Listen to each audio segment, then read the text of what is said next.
the government. Thank you. Yeah. Richard Drax. Thank you, Madam Deputy Speaker. It's a pleasure to take part in this debate. May I start by praising the Prime Minister and commending the government.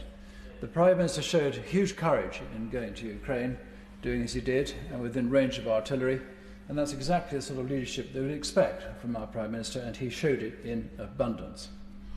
I also praise and commend clearly the Ukrainian people and the Ukrainian armed forces, who are doing the most remarkable job in hell, frankly, and the pictures that we see of men, women and children being slaughtered makes uncomfortable viewing, to put it mildly.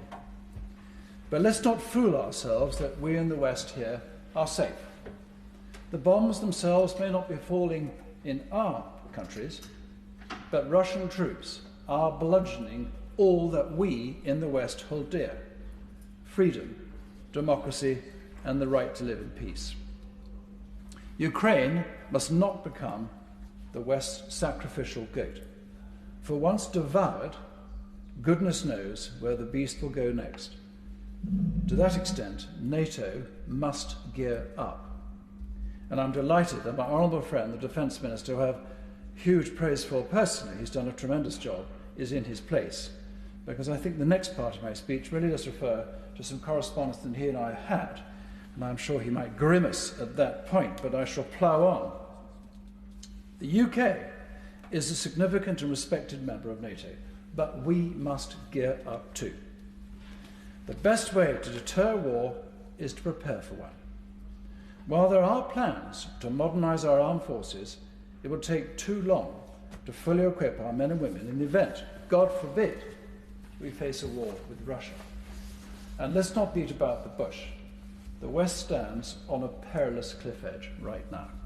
And as one of my colleagues said, the world order has changed, certainly for many, many years to come. As a former soldier, I am appalled and shocked that we are due to reduce our army by 10,000. In the face of this clear and present danger, ministers are not prepared to reverse this, and I'm afraid I call it, reckless decision to neuter our army to a large degree. And it's not just me saying this.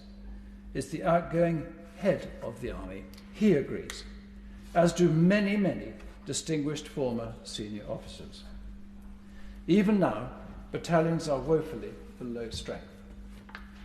The integrated review was right in so many ways, and I have a great honour and privilege in sitting on the Defence Committee, and we've looked at this in great detail. And in many ways, the government got it right. What unfortunately got wrong was putting the money into the right elements to make sure the integrated review was actually worth the paper it was written on. Now, what I believe the integrated review did not take into account was the fact that we, now living in 2022, could be facing the threat of a conventional war with a very well-equipped enemy. What frustrates me, and many others, is that there doesn't seem to be a sense of urgency from the government or the MOD to take this into account and to reverse potentially some decisions that are going to be irreversible, because you can't just pluck battalions and aircraft and ships out of thin air, although I do accept the Navy is being heavily invested in. I hope that the meeting of defence ministers really does see a flurry of military activity, both in production and further deployment. United we stand, divided we fall. Freedom is the most precious gift that we can ever be given. And sometimes, as we have found in our history, we've had to fight. It needs resolve, investment, and courage. And the Ukrainians are showing that and showing us what can be done. And we are rightly, as I've said, doing all we can to help. But this war must be a wake-up call to the West. And I very much hope I never hear the words, "If only we'd learned from history," as once again our brave armed forces are sent to war, ill-prepared for it.